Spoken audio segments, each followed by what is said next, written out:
This program is for discussion purpose only. Business Plus TV or any of our anchor does not bear any responsibility or liability towards the content.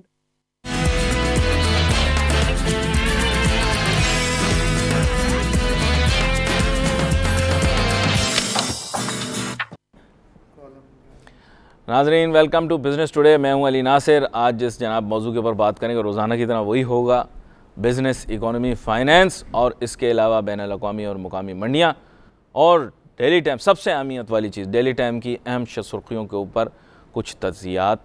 मेरे साथ आज बड़ी अहम मेहमान शामिल गुफ्तगू होंगे बतौर मेज़बान और मेहमान। प्रोग्राम के फॉर्मेट के मुताबिक जनाब मिर्ज़ा इख्तियार बेग साहब साबिक एडवाइज़र रहे हैं प्राइम मिनिस्टर के और इसके अलावा जो है मारूफ इकोनॉमिस्ट भी हैं। वेलकम करूँगा आपको डॉक्टर साहब। Thank you. डॉक्टर मिर्ज़ा इख्तियार बेग साहब, मैंने कहा वाज़े कर दूँ। तो यहाँ पर बात यह है कि जनाबे वाला प्रोग्राम के फॉर्मेट के मुताबिक हमें आगाज़ में ना स्टॉक एक्सचेंज के मुताबिक थोड़ी सी मुख्तसर गुफ्तगू करनी होती है। उस पर मैं आपकी राय भी लूँगा और कुछ हम जो डिस्कस कर रहे थे उसके मुतालिक भी हम बात करेंगे। तो यहाँ पर मार्केट के मुतालिक बताता चलूँ कि PSX ends gap down after hitting all time high last week. पिछले हफ्ते जो है वो जनाबे वाला इसने तारीख़ की बुलंद तरीन सतह जो है उसको पा लिया था। जी हाँ। तो जिसको इसने चाहा उसको इसने पाया। लेकिन अब बात ये कितना सस्टेनेबल होगा। तो बहुत सारे लोगों ने मखसूस शेयर्स के मुतालिक हमारे यहाँ पूछते हैं, तो मैं तो बतलाता नहीं।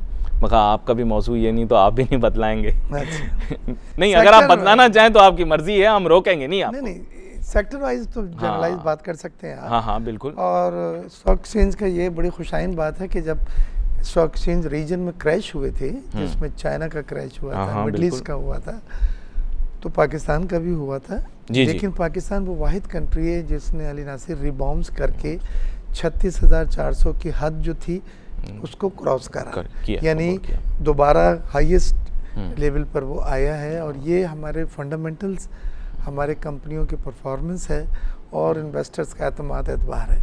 दूसरी चीज़ एक और भी है कि लोग जो जब इंटरनेशनल स्टॉक पे आप जाने की तैयारी कर रहे हैं तो लोगों का ख्याल है कि अगर आपकी वहाँ लिस्टिंग हो जाती है तो उसमें एक रॉबस्ट इफ़ेक्ट आएगा। वो होती है नहीं होती है, लॉबिंग भी की गई है फंड्स मैनेजर में जो यूरोप वगैरह में, उन्होंने हमें यकीन भी दिलाया है।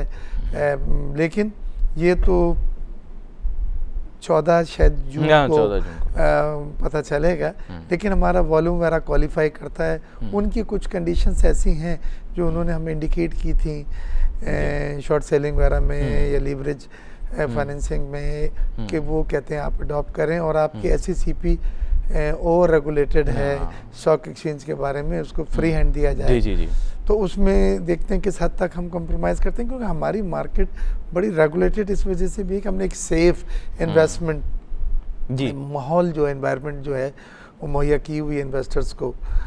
कोशिश यही है कि सट्टेबाजी आ रहा है ऐसी ज़्यादा ना हो। लेकिन खुशाइन बात यह है कि उसने दोबारा वो हाईएस्ट लेवल हासिल किया जो खो चुका था, और सिर्फ ये पाकिस्तान है उन तमाम मार्केट्स में जिसने रिबाउंस किया है। आप वैसे इतनी नफासत और इतनी प्यार से बात करते हैं, दिल चाहता है आपकी बात को, हर बात को मान लिया जाए। नहीं आपने मानना नहीं है। नहीं, मैं तो अपनी एक देखें, मैं उसमें मुनफरिद राय इसलिए रखता हूँ। आपने बड़ी सही बात की है।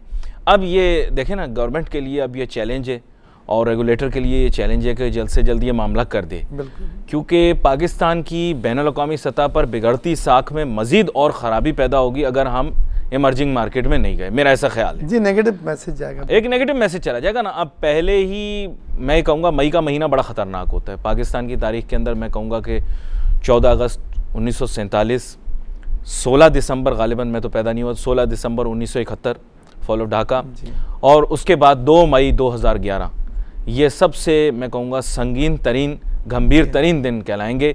क्योंकि 2 मई 2011 को जो वाक़या पेश आया था उसने पाकिस्तान के इमेज को बड़ा बहुत। हाँ, और अब परसों का वाक़या जिसके बारे में मैं तज्ज़िया नहीं करता, क्योंकि ख़ुद दलदल में पैर नहीं रखता, बिला वजह क्या फ़ायदा उसका, जबकि हर चैनल ने उस पर बात कर ली, हर प्रोग्राम में उस पर बात हो गई। लेकिन उससे पाकिस्तान का इमेज थोड़ा बहुत हर्ट होता है, क्योंकि वेस्ट को तो बिल्कुल। अच्छा, यहाँ पर मैं एक और मौजू पर आपको लाना चाहूँगा। PSX के मुतालिक तो सर मैं अपनी राय रखता हूँ, तोबा तोबा, लोग कानों को हाथ लगाते हैं, मैं क्या उल्टी सीधी बातें करता हूँ। लेकिन मैं आपको लेकर आता हूँ ये चाह बहार वाला मामला जो है, एक शोर मचा हुआ है। ये चाह बहार से हमने कलभूषण को भी पकड़ लिया था, मतलब वहाँ जाके नहीं पकड़ा था, अब आप काफ़ी अरसे से ये बात कर रहे थे कि ईरान के साथ अच्छा मेरे ईरान के मुतालिक जो है ना एक राय है कि business is business, cup of T is cup of T. मामलात हमारे उनके डिप्लोमेटिक जैसे भी हों, उनकी हमारे बारे में जो भी राय हो, कारोबार करने में कोई बुराई नहीं। मैं आज भी कहता हूँ अगर हम ये फर्स्ट स्टेप ले चुके होते और पॉलिटिकल एजेंडों पे काम ना कर रहे होते। आपने एक दफ़ा एक प्रोग्राम के अंदर एक बात कही थी कि अगर ये गैस पाइपलाइन बन जाती, इसमें कोई खामी खराबी नहीं। बिल्कुल। हम दूसरों के इशारों पर नाचते हैं, अपना काम नहीं करते। ये हमारा मसला है। इस बारे में आप बताएं। देखिए ये बहुत ही संगीन संगमील डेवलपमेंट है, चाबार पोर्ट की डेवलपमेंट। पहली चीज़ तो ये है कि ईरान के साथ हमने एक बहुत अच्छी अपॉर्चुनिटी थी अच्छे ताल्लुकात बनाने की, वो खो दी है। अब हम बोलते हैं, वो उनके वज़ीर ख़ारजा भी आए, उनके सदर भी आए, हम भी गए वहाँ पे, लेकिन मुझे जो एक चीज़ अभी तक चुभती है वो ये है कि जब ईरान के सदर आए थे और उसके बारे में यही हो रहा था कि वो पोस्टपोन्ड हो जाएगा, आएंगे नहीं आएंगे, आएंगे, और वो आए और बड़ी गर्मजोशी के साथ मुलाकात हुई। उस वक्त वो जो इंडियन एजेंट की चीज़ जिस तरह से पेश की गई और बार बार ये कहा गया कि जी आपके सॉइल से जो है गिरफ्तार हुआ है या वहाँ से इसको वीज़ा मिला है और वगैरह वगैरह, वो मैं ये समझता हूँ। मैं जैसे जैसे सुन रहा था मैं घबरा रहा था, क्योंकि ये आपने उनको एम्बैरेसिंग पोजीशन में डाल दिया अपने मेहमान को जो आपसे मिलने आए हैं। आप उस वक्त बातें करते मुख्तलिफ प्रोजेक्ट्स की, ईरान पाकिस्तान गैस पाइपलाइन की, सैंक्शंस हटी थी, तो पूरी दुनिया ईरान की तरफ अब देख रही है। इतनी बड़ी मार्केट है। हमारी चावल की मार्केट इंडिया ले गया था बासमती की, क्योंकि उन्होंने बाटर ट्रेड का माहिदा किया हुआ था और वो तेल ख़रीद के बाकी चीज़ें दे देता था बाटर में। हमारा बाटर ट्रेड का नहीं था, लिहाजा हमारी पूरी बासमती की मार्केट चली गई थी। तो ये सब चीज़ें हमें ज़्यादा फोकस करनी थी, लेकिन मुझे नहीं पता कि क्या मसलहत थी उस वक्त, लेकिन मैं आपको बताता हूँ ना, बैड टेस्ट क्रिएट करा। मैं आपको बताता हूँ जी। एक्चुअली क्या है कि ईरान हमारे मुल्क के अंदर बहुत ज़्यादा सहाफ़ियों को फाइनेंस करता है। मैं आपको मीडिया पे मतलब कम लोग बोलते हैं, सहाफ़ियों को फाइनेंस करता है मीडिया। बहुत सारे लोगों के लिंक होते हैं, बहुत सारे लोगों के ताल्लुकात होते हैं। उस मसले में क्या था कि 5-6 साल कोई सहाफ़ी अपने मुंह से बोला नहीं ईरान के बारे में, जबकि इस तरह के ताल्लुकात जो है ना उनको कभी ज़हनत पे नहीं पहुंचाया जाता। जब अच्छा ईरान की प्रेस के मुतालिक हमें बताया नहीं जाता क्योंकि उसको छुपा लिया जाता है। ईरान की प्रेस में पाकिस्तान के ख़िलाफ़ बहुत बातें आती हैं, I will be very Frank. उसमें एक उनका बहुत बड़ा हमारे ऊपर एक्विजिशन ये है कि हम जो है वो सिस्तान बलूचिस्तान, जो बलूचिस्तान बहुत बड़ा सूबा है, एक हिस्सा हमारे पास है, एक ईरान के अंदर है। लोग इस चीज़ से नावाकिफ़ हैं। जो ईरान की तरफ है वहाँ पर उन्होंने चंद लोग ऐसे हमारे, मैं वैसे आपको बता रहा हूँ, जंदुल्ला वाला वाक़या जो आपको बता रहा हूँ, वहाँ पकड़ा और बड़ा पॉम्प एंड शो किया। इंडिया ने उसकी बड़ी प्रोजेक्शन की। हमारा मीडिया क्योंकि वहाँ से भी पैसे खाता है और यहाँ से भी हमारे साफ़ी पैसे खाते हैं और फिर उनसे भी खाते हैं, तो उन्होंने ख़बर को प्रेजेंट नहीं किया।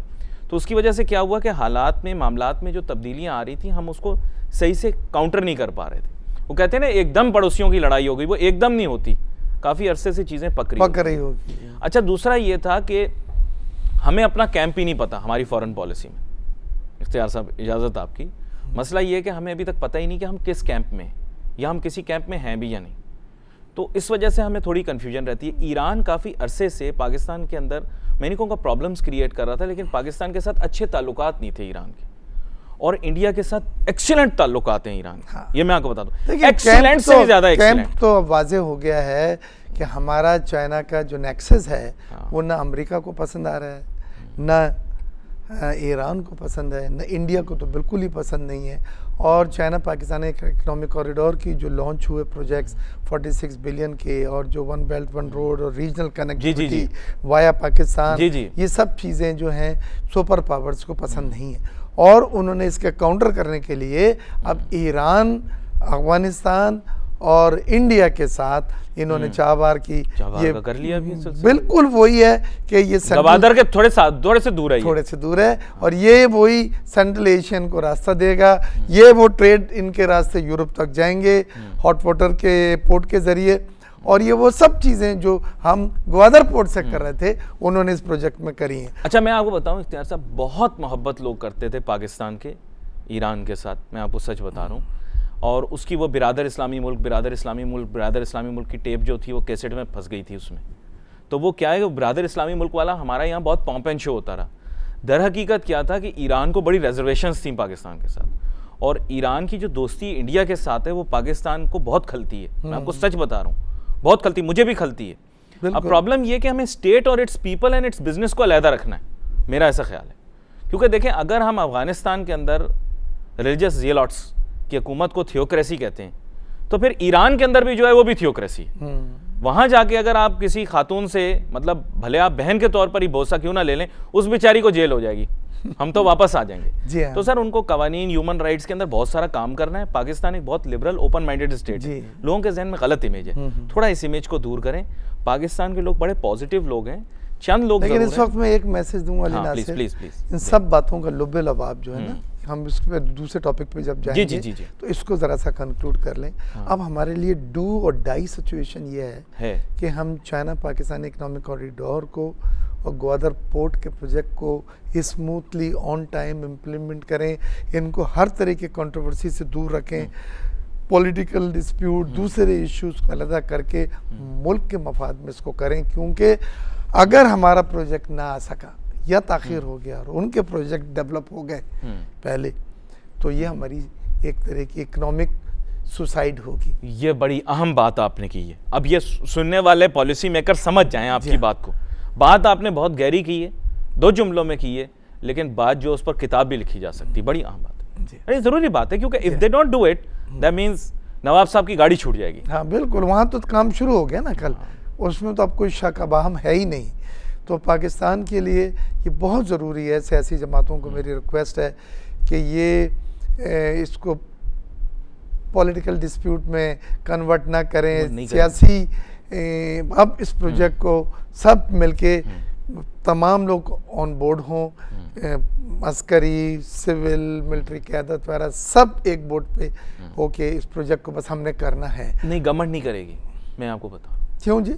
उसकी वजह ये है कि गवर्नमेंट आ गई अंडर प्रेशर, तो कुछ अरसा कॉन्सेंट्रेट करेगी सेंट्रल पंजाब पे, कुछ अरसा कॉन्सेंट्रेट करेगी अपने हार्टलैंड पे, जीटी रोड पे, फिर उसके बाद कुछ अरसा फोकस करेगी मौलाना फजलुर रहमान की जो कॉन्स्टिट्यूंसीज हैं उनके ऊपर, क्योंकि अब इनका फोकस हाथ से इनके सीपैक निकल ये बात मेरा ऐसा ख्याल है। आपसे कहूँगा ये बात बिल्कुल नज़र आ रही है, लेकिन पॉलिसियों में जो तरजीहात बतलाई गई हैं, मेरा हसन इकबाल साहब से मुलाकात भी हुई है, कल भी काफ़ी हमारी मीटिंग इस्लामाबाद में था, मैं रात को ही आया हूँ, तो वहाँ पे भी यही है कि नहीं, चाइना इकोनॉमिक कॉरिडोर के जो प्रोजेक्ट्स हैं वो स्मूथली जा रहे हैं। और इसमें सबसे खुशाइन बात है कि जो एनर्जी के 34 बिलियन डॉलर के प्रोजेक्ट हैं, जो लोन नहीं है, जो प्राइवेट सेक्टर की इन्वेस्टमेंट है, हमारे भी ग्रुप का है, लैंड विंड पावर का प्रोजेक्ट है, वो सब प्रोजेक्ट जितनी रिक्वायरमेंट उससे ज़्यादा इन्वेस्टमेंट के एलओआईज जो है इशू हो चुके हैं। ये आलम है कि वो जितनी ग्रिड में जगह है उससे ज़्यादा के लिए, और आप लोग के पैसे लग भी चुके होंगे अभी तक, और पैसे उसमें करोड़ों रुपए लग चुके हैं। तो मेरा कहने का मकसद ये है कि मुझे तो यकीन अल्लाह की ज़ात से कि ये प्रोजेक्ट हमारे इंशाअल्लाह थोड़ी बहुत ताख़िर वगैरह हो सकती है, इनकी तरजीहात ये हुकूमत नहीं बदल सकती, और अगर इन्होंने बदल दिया अपनी दूसरी तरजीहात को आगे ले आए जो आपने बतलाई, तो मैं ये समझता हूँ ये बहुत बड़ा जुल्म होगा और वो कौम कभी माफ़ नहीं करेगी। देखिए ना, अब मसला ये है कि डॉक्टर साहब मैं आपके सामने एक चीज़ रखता हूँ, इतना संजीदा मौजू सीपेक का, इस पर मैं हमेशा ये कहता रहा हूँ कि अस्करी क़यादत हमारा बिल्कुल ठीक काम कर रही है, इस्टेब्लिशमेंट जो कर सकती है, तो वहाँ जाके मिलकर आए जनरल राहिल, या उन्होंने स्पेशल सिक्योरिटी टास्क फोर्स जो उसके बनाई है, मेजर जनरल उसको हेड कर रहा है हाईएस्ट लेवल पे, तो फौज की तरफ से मैं समझता हूँ पूरी संजीदगी और सिंसियरिटी के साथ उस प्रोजेक्ट को सपोर्ट कर रहा है। प्रॉब्लम जैसे मैंने आपको बताई कि सिविलियन गवर्नमेंट जो है ना, उसका फोकस इसलिए हटा है क्योंकि इस तरह के जो काम होते हैं ना सर, उसमें कॉस्मेटिक जो चीज़ें होती हैं उनका भी बड़ा किरदार होता है। मतलब कॉस्मेटिक चीज़ का मतलब ये होता है how seriously you are taking it. अब प्राइम मिनिस्टर को चाहिए था इस पर सीपेक के ऊपर एक और मीटिंग कॉल करते, उससे एक और सीरियसनेस आती। सेकंड ये कि बहुत सारे फीते काटते, बहुत ज़्यादा जाके वो इब्तिदा तो हो रहे हैं और उसमें काफ़ी सारे प्रोजेक्ट जो हैं वो इंफ्रास्ट्रक्चर के सीपैक के मंसूबों में मतलब 126 करोड़ आप जाके उस शहर के ऊपर या उधर इंफ्रास्ट्रक्चर पे खर्च कर रहे हैं जहाँ सीपैक आ ही नहीं रहा, तो ये तो गलत बात है ना। और आप मिड मोटरवे वहाँ पे बनवा रहे हो जिसका कोई ताल्लुक ही नहीं है सीपैक से। उनसे तो बड़ा वाज़ेह नजर आ रहा है कि इलेक्शन के लिए आपने वोट बैंक बढ़ाने के लिए ये सब चीज़ें कर रहे हैं। मैं समझता हूँ इस वक्त जो सबसे ज़रूरी है अली नासिर वो ये है कि अपनी तरजीहात हुकूमत बिल्कुल सही कर ले। अगर हुकूमत ने तरजीहात सही नहीं की और एडॉक बेसिस पे फैसले करते रहे, पनामा लीग का आया तो तरजीहात बदल गई, और वहाँ पे जलसे अगर इमरान ने किए आपने भी काउंटर जलसे उसमें लग गए, तो फिर मैं समझता हूँ कि ये सीपैक का मंसूबा तो है, इसको तो यूँ लेके चलना है जी, इसको यूँ लेके चलना है। और इस मंसूबे में आपकी तरजीहात 0.0% भी इधर से उधर नहीं होनी चाहिए। अच्छा, एक और चीज़ थी मैं आपसे पूछना चाहूँगा, वो ये है कि मैंने तो आगाज़ में ही कह दिया था कि ये पानामा पेपर जो है ना आई वॉश है, इसका होना वोना पाकिस्तान में कुछ भी नहीं है। बिकॉज हर आदमी के यहाँ पर हाथ रंगे में, चाहे वो सियासतदान हो या कोई और हो। इस पर मैं आपको एक बड़ी दिलचस्प बात बताएं, और मुझे खुशी है ये आपने छेड़ा की, लेकिन इतनी बातें हो चुकी थी, मैं सोच रहा था शायद आप इस पर बात नहीं करेंगे। नहीं करूँगा, बिल्कुल बात करूँगा। देखिए, हमारे साथ दो बहुत जुल्म हुए हैं पाकिस्तान इस नेशन के साथ, दो। एक प्राइवेटाइजेशन हुआ था, जितने बड़े ग्रुप थे उन्होंने हाथ खींच लिया था, उनकी सनतें कौमियाई गई थी। और दूसरी चीज़ जो थी वो फ्रीजिंग ऑफ अकाउंट हुए थे जब हमारा न्यूक्लियर 28 मई 1998। अच्छा, ये बड़ा अहम मौजूद है, छोटा सा ब्रेक में लूंगा। और ये जो कॉन्फिडेंस चेक हुआ था जो आज तक रिस्टोर नहीं हुआ, वही बात उसके मुतालिक पहले बात होगी कि उस वक्त किसी ने गलती की थी जिसकी वजह से सरमाया बाहर गया था। Let's take a short break.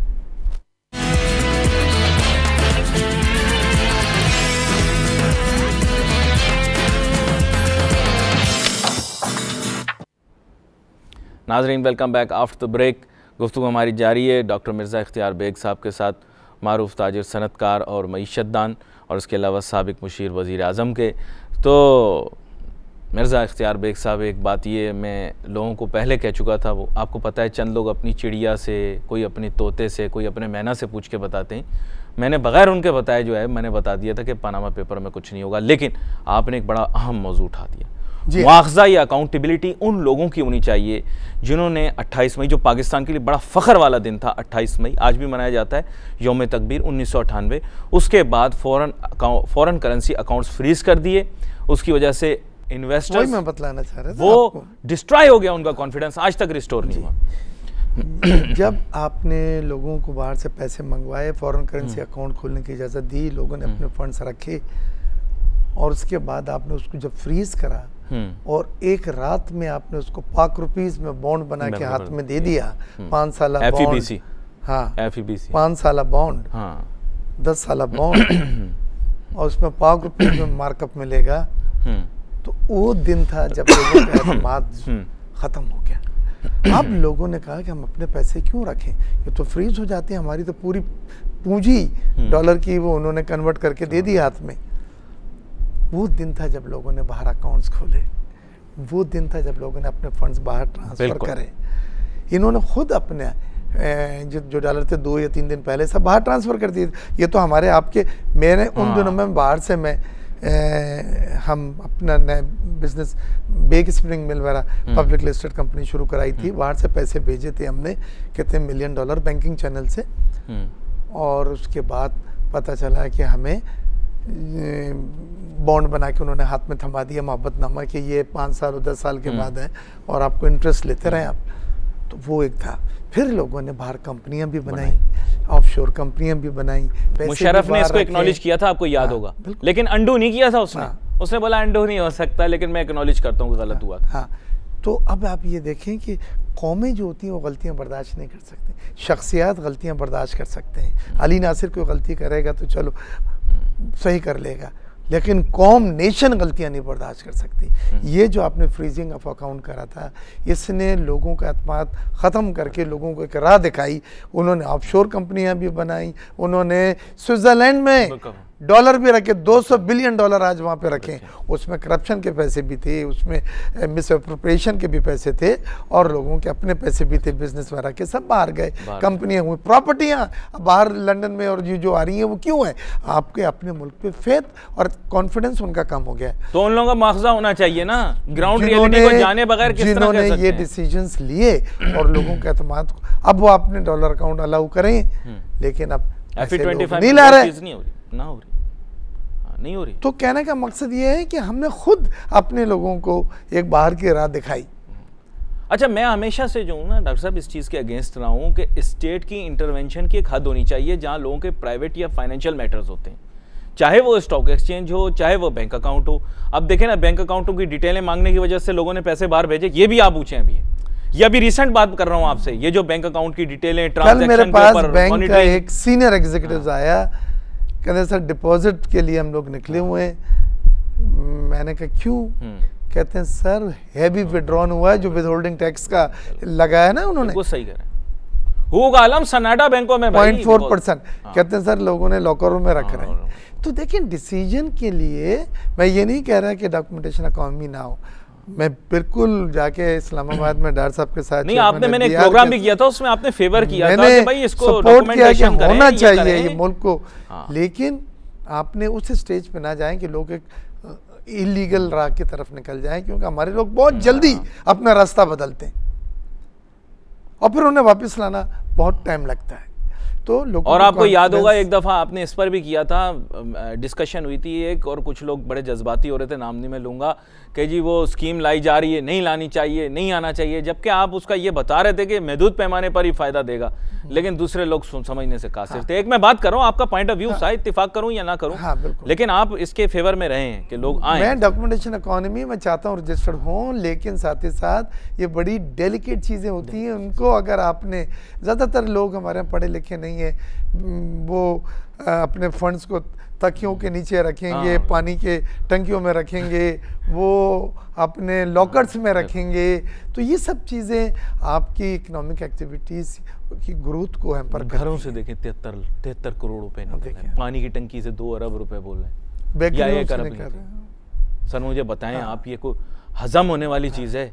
अब उसका क्या काम करता होगा जो इतना पैसा इकट्ठा किया होगा? मैं आपको बतलाऊं, अगर आप लोगों के एतमाद को बहाल कर दें, आजकल your money is the safest in Pakistan. Ali Nasir, दुनिया में आपके पैसे सेफ नहीं है, एकदम से मनी लॉन्ड्रिंग की क्या कौन सी चीज़ लगा के अकाउंट फ्रीज कर रहे हैं, बाहर अकाउंट बंद कर रहे हैं। इंग्लैंड में वो पाकिस्तानी जो रहते नहीं हैं, वो यूके पासपोर्ट भी है, उनके सबके अकाउंट उन्होंने बंद किए, कहते फंड्स लेके जाओ।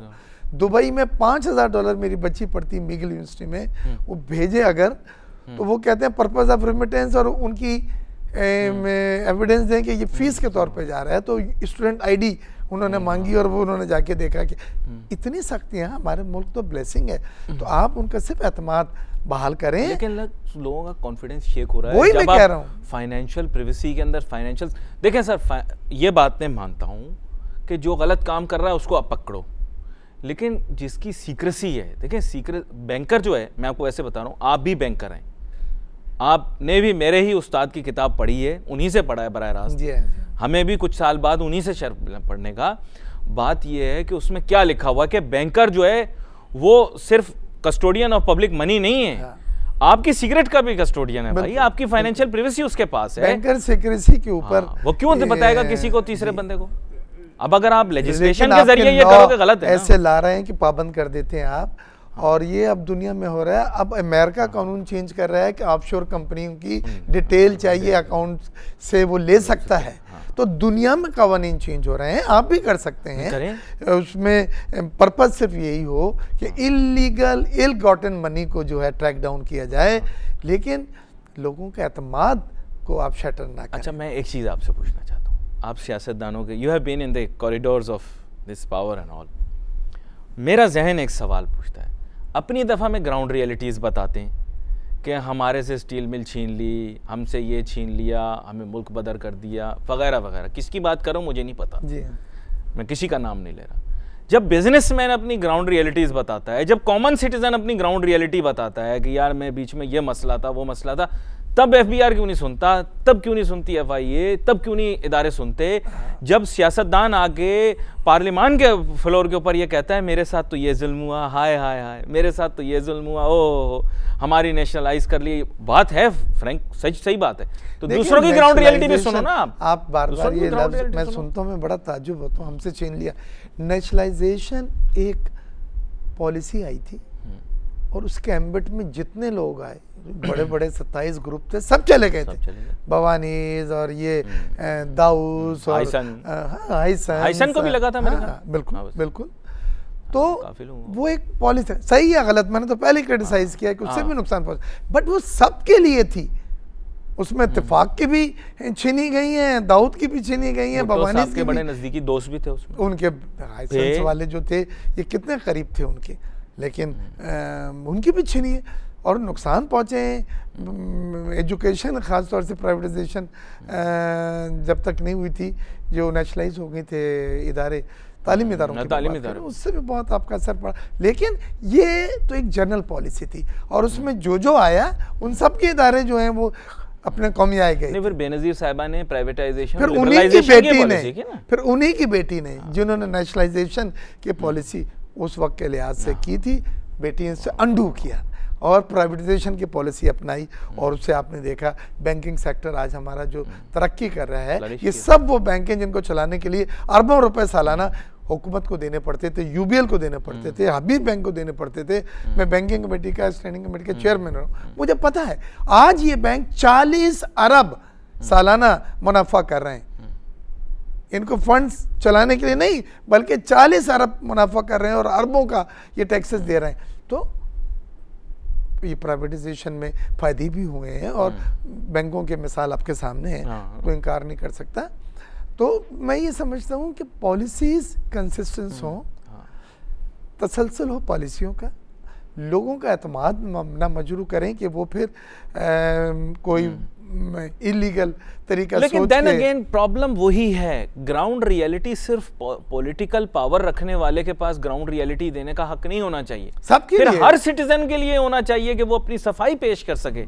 सर अमेरिका की IRS भी सुनेगी अगर आप उनको बताएंगे कि यहाँ इलाके में कैद साली हुई थी तो मेरा टैक्स नहीं दे सकता, दुकान को ये हो गया था इस वजह से टैक्स नहीं, सुनेंगे तो सही ना, भले वो आपको कहेंगे कि आप फाइल करें हर चीज़, लेकिन ऐसे नहीं हो सकता कि स्टेट वहाँ पर ऑपरेशन करे, और अगर करेगी तो फिर देखें रिएक्शन के अंदर कैसे सदारती उम्मीदवार सामने आएंगे। नहीं वो एक बात है ना, दैट इज़ द रिएक्शन कि नाउ दे वांट कि भाई फिर ट्रांसपेरेंसी और everything should be across the board. अच्छा यहाँ पर मैं आपको लेकर जाऊँगा अमेरिका की संप थोड़ी। वजह यह है कि अब हमारे यहाँ सिफारतकारी के बड़े अहम मसले मसाइल हैं। आप भी वैसे एक तरह से कहूँगा डिप्लोमेसी से बड़ा आपका गहरा ताल्लुक है और इन सर्कल्स में आप मूव अराउंड भी करते हैं। मैं खुद हूँ, जनरल हैं यमन के और काफ़ी अरसे से हैं और इस मामले में बड़ा काम करते हैं। हमारी फैमिली में 4 कौंसल जनरल हैं, इश्तियाक साहब मोरक्को के हैं, सब घर में। आप इसका मतलब आप बड़े डिप्लोमेट आदमी हैं घर में बना के चलते हैं आप, किसी से बिगाड़ते नहीं। हम मुख्तलिफ ममालिक की नुमाइंदगी करते हैं और उनके और पाकिस्तान के ताल्लुकात बेहतर बनाने के लिए काम होना चाहिए ना। लेकिन अब मैं आपके सामने रखता हूँ बात ये, मसला ये है कि अमेरिका की एक मुनफरिद सियासत है। अब हम यहाँ से बाबू साहब को भेज देते हैं, टाई सूट वाले बाबू को, एक वैसे बोलो टाई सूट तो मैंने और आपने भी पहना हुआ, टाई सूट वाले बाबू को भेज देते हैं जिसने सारी ज़िंदगी जो है सरकारी दफ्तरों में गुजारी होती है। अब उसको हम सिफारतकार बना के भेज देते हैं, या कोई हम ऐसी खातून ढूंढ लेते हैं जो बड़ी सोहनी लगती है, एक कमेंट बड़ी सोहनी लगती है, बड़ी चंगी गल्ला करती है, वो उधर जाते हैं लेकिन वो रिजल्ट कोई नहीं निकालते। क्यों? इनको अमेरिका के सियासी निज़ाम के बारे में पता नहीं, ये आर्टिकलों के जवाब देते रहते। कल बड़े खुश हो रहे हैं, न्यूयॉर्क टाइम में हमने आर्टिकल का जवाब दे दिया, लेकिन इन्होंने फोकस नहीं किया कि हाउस ऑफ रिप्रेजेंटेटिव्स में जाकर कांग्रेसमैन उससे मुलाकात करें, जो कि ओपन होते हैं। मैं आपको बताऊँ इतने अमीर लोग नहीं होते वहाँ पर, they are normal people. Senator से जाकर मुलाकात करें, खासकर छोटे स्टेट्स की, क्योंकि सेनेटर का वोट एक होता है, चाहे वो अलास्का से आए, चाहे वो कंटकी से आए, चाहे वो टेक्सास से आए, चाहे कैलिफोर्निया से आए, बड़ी स्टेट से है ना, एक वोट होगा। तो ये इनसे जरा रिकॉर्ड मांगे ना हमारे सिफारतकारों से कि इन्होंने कितने सेनेटरों से मुलाकातें की, कितने कांग्रेसमैन, कितने कांग्रेसवीमेन से मुलाकातें की। जवाब आपको दूंगा। हाँ। मुलाकात का क्या फायदा होता है? मुलाकात का फायदा होता है लॉबिंग, ये मैं बात कर रहा हूँ ना। हमारी लॉबिंग में हम बहुत वीक हैं। अभी पिछले 1 हफ्ते में 2 चीज़ें ऐसी हुई हैं कि इंडिया ने जो लॉबिंग की थी हमारे F-16 के लिए, उन्होंने रुकावट पैदा कर दी। अब वो कहते हैं इसकी पेमेंट्स करें, और $300 मिलियन की हमारी जो एक मदद थी उसकी कंडीशन को एक बिल पास होने जा रहा है कि मज़ीद सख्त किया जा रहा है, ओबामा सर्टिफाई करेंगे और ये और वो। तो ये लॉबिंग से होता है। वो लोग बेहतरीन लॉबिंग करते हैं और लॉबियस्ट उनके पास हैं जो उनके लिए लॉबिंग कर रहे हैं हुकूमत के लिए, चाहे वो उनको हायर करते हैं या किसी भी तरीके से, लेकिन वो अपना कांग्रेस में असर रसूख से कवानीन में तब्दीलियां ला रहे हैं। अच्छा, ये विजन हमारी नहीं। अच्छा, मैं काफ़ी अरसे से ना टेलीविज़न पर काफ़ी शोर कर रहा हूँ। एक सेनेटर हैं केंटकी के, जैसे यहाँ पर सियासी जमातों में इत्तेफाक होना लाजमी है। बोले आपने नवाज शरीफ के खिलाफ कोई बात की, नून से बाहर, आपने पीपल पार्टी में कोई कायदीन के बारे में बात की, पार्टी से बाहर, इमरान खान के बारे में बात की, पार्टी से बाहर, ठीक है। लेकिन वहाँ पर क्या है कि libertarian party, senator Rand Paul, आपने सुना होगा, जो अभी तकरीर करते भी जिनको दिखाया गया था। मैंने काफ़ी अरसे से कहा कि जाएं लिबर्टेरियन सेनेटर से बात करें, रिपब्लिकन पार्टी का एक हिस्सा होते हैं ये, लेकिन ये कि इनके 3-4 सीटें, क्योंकि वहाँ पर बड़ा बारीक ये फासला होता है, उसमें क्या होता है कि कभी कभार सारे सेनेटर मेरे ख्याल वोट भी नहीं करते। हमारे लोग इस चीज़ से वाकिफ नहीं है। मतलब in many foreign issues there, I mean they have their own thing, उनकी फॉरेन रिलेशंस की कमेटी है, लेकिन ये जाकर उन पर वर्क करें लिबर्टेरियंस के ऊपर। थोड़ा टाइम लगाना पड़ेगा, उनके 3 सेनेटर या 4 सेनेटर होंगे, उनके साथ थोड़ा वर्क सक रहे हैं, जैसे आपने कहा लॉबिंग वगैरह करें, लॉबिंग करें। उनके वालिद जो थे डॉक्टर रॉन पॉल, वो कांग्रेसमैन थे जी, वो कांग्रेस, आप जानते होंगे, सदारती उम्मीदवार भी थे, तो बड़ा पॉपुलर सियासतदान है ये लोग, और इनका बड़ा असर रसूख है। ये खुद भी सदारती उम्मीदवार था रैंड पॉल।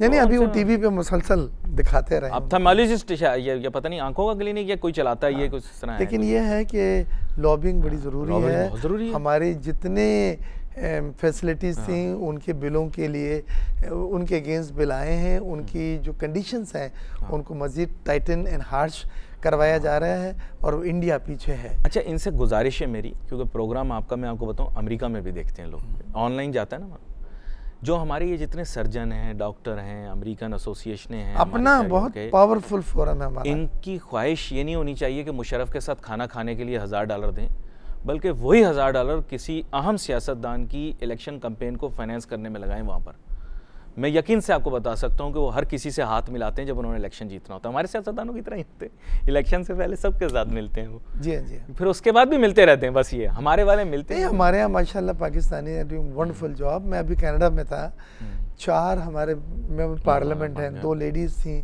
और वो चारों आए थे, डिनर मेरा ऑनर में किया गया था, और मिसिसागा से थी, स्कॉब्रो से थी, वहाँ पे बहुत पाकिस्तानी तो वो, और लेबर पार्टी के साथ बेहतरीन ताल्लुकात हैं, और पाकिस्तान का वहाँ पे बड़ा सियासत, वज़ीर आज़म भी उनका बड़ा प्यारा है, ट्रूडो है ना। तो इसी तरह यूके में आप देखें, सादिक जो हैं वो हमारे मेयर बनकर आ गए हैं, और चौधरी सरवर थे, शाहिद मलिक, चौधरी सरवर साहब तो आपके बड़े अच्छे दोस्त थे, बहुत अच्छे दोस्त हैं हमारे। और दूसरा कौन सा आपका नाम? शाहिद मलिक थे, जो शाहिद मलिक मिनिस्टर उन दोनों में थे। तो ये यंग नौजवान क़यादत है। शाहिद मलिक वो DFID वाले मिनिस्टर जो थे, बिल्कुल है ना, बिल्कुल वही। ये ज्यादा एज नहीं है उनकी, यंग से आदमी है। अभी हमारे यहाँ आपसे शायद मुलाकात हुई थी, वाइफ के साथ आए थे। तो कहने का मेरा मकसद है कि ये ना कहें Pakistani is doing wonderful job, और पॉलिटिक्स में उन्होंने एक बड़ा अपनी जगह बनाई है, कनाडा में भी, यूके में भी, USA में भी हमारी एक अच्छा क्लाउड है, एक अच्छा क्लस्टर है। लेकिन लॉबिंग हमें USA में अपनी जो है वो बढ़ानी होगी। बड़ी अहम गुफ्तगू हुई आपके साथ डॉक्टर साहब, हमेशा मज़ा आता है, आप आते हैं तो मतलब बहुत सारे मौज़ूआत के ऊपर मिर्ज़ा इख्तियार बेग साहब से गुफ्तगू हो जाती है, और बहुत सारे मज़ेदार मौज़ूआत और एंगल्स सामने आते हैं। आपका बहुत शुक्रिया, आप शो पर हमारे साथ मेज़बान और मेहमान के तौर पर शामिल हुए। और नाज़रीन, हमने चंद अहम बैनुल-अक़वामी माशी मामलात के ऊपर बहुत ज़्यादा, जिसे कहूँगा सीरियस किस्म की डिस्कशन की, जो आपको किसी और टेलीविज़न चैनल पर सुनाई और दिखाई इस वजह से नहीं दी जाएगी क्योंकि वहाँ पर ज़्यादातर आपको देंगे नाम नहाद इंटेलेक्चुअल्स, जो कि ऐसी चीज़ों के ऊपर गुफ्तगू कर रहे होंगे जिसका पाकिस्तान की मईशत से भी और पाकिस्तान के मुस्तकबिल से भी कोई ख़ास ताल्लुक़ नहीं होगा। लेकिन वक्ती तौर पर वो अच्छा झगड़ा कर भी लेते हैं और करवा भी लेते हैं। लेकिन मसला ये होता है कि हमें अपने मुल्क को आगे लेकर चलने के लिए एक विज़न की ज़रूरत है। इस विज़न को आप ही लोग हमें सोशल मीडिया के ज़रिए पर बता सकते हैं। हमारे सोशल मीडिया के पते आपके सामने वक्तन फ़वक्तन चैनल पर आते रहते हैं, बुलेटिन्स वगैरह के बाद। वेबसाइट के ऊपर इस प्रोग्राम की रिकॉर्डिंग भी चंद घंटे के बाद या कुछ देर बाद आपको मैसर हो जाएगी, आप उसको दोबारा देख भी लीजिएगा।